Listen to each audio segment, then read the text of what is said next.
I was in Newtown Square, PA, like right up on Westchester Pike.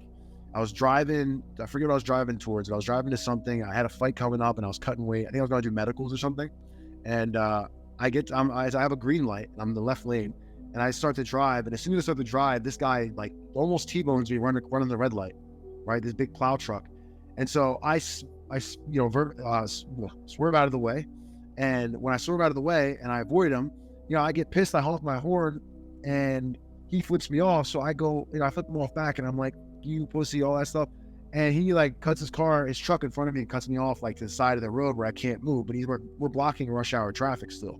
So then he gets out of his truck, I get out of my truck, and this dude is like some big burly, wearing a fucking overalls plow guy. And he starts walking towards me and he's like, yeah. And I'm like, what are you gonna do, motherfucker? What are you gonna do? And as I'm saying that, this dude just pulls a fucking monkey wrench like this big out of his like overall pocket and just goes right into like boom, boom, trying to hit me in the head. I see it coming and I try and duck, hits me at the top of the head. I'm like a little dazed. I go to grapple him, I freaking pick him up, I slam him on the hood of my car. He hits the hood and he still has the wrench in his hand. He regathers and he starts hitting me again at the top of the head. And then I pick him up and I spear him onto the concrete. I fully mount the guy. And, I'm like, and people are just walking out of the shopping center and people are just catching on what's going on. And they see just me on top of them mounted. And they're like, get off of that, man. Get off. And you see like a kid on top of a older guy. People are stupid. They're not good at figuring out what's going on. So they're like, get off of him. Get off him. I'm like, get the wrench out of his hand. I'm holding him down, meanwhile. He's fucking going crazy.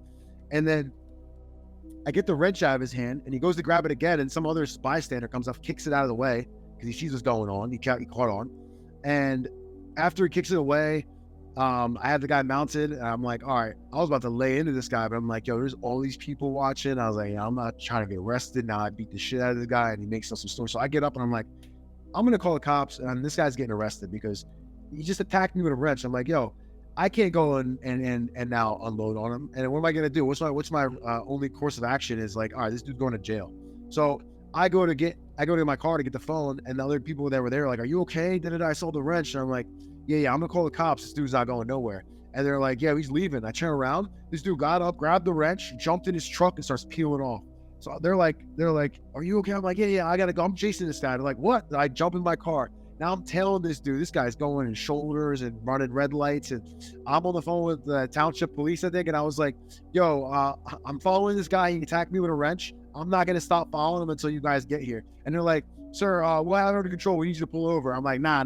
Y'all, you guys are going to see me tailing this guy and then you can catch him. So like, eventually after like 10 minutes of tailing him, he turns down a road and police officer coming down this way. I'm out the window with my hand like this. Like, is it him? Cop pulls up, gets behind him, puts the lights on, ends up fighting the weapon, a little blood on it, and then, arrests the guy. And, he ended up going to jail that night. But it was, that's probably the craziest road rage incident I had where, it's just like, it's an example of like in Philly, it's like people just don't care, man. They kind of just like are like, F it. They just want to have problems. Even though they don't know how to fight, they just want to have problems with you. Oh yeah, 100%. And especially like Newtown Square too. I know exactly where that is. That's actually pretty crazy. Like, okay, so we're like which is it? Which where the Blockbuster used to be there? Oh yeah. So right past that Blockbuster is that like shopping center, skinny shopping center on the right hand side, and then on the left hand side is like where the McDonald's and there's like a AC Moore, I think, or a Giant, I think, or Super Acme or something like that. So it was right in front of all that. It happened like at 3:00 in the afternoon. Oh wow. Yeah, I just definitely not surprised. Yeah, right in broad daylight too. Yeah, it was great, and it was one of them big pipe wrenches, like the big ones that have the adjustable knob on it, like heaviest thing. But I tell you what, that was the only time I ever got a concussion. It was from that. Oh yeah, I believe. Yeah, I had to pull out of the fight. It was a pain in the butt, but I got a quality got. Jesus, yeah, well, that's definitely a nutty story. I definitely wasn't expecting, but again, I'm not surprised. Philly's definitely crazy. Now,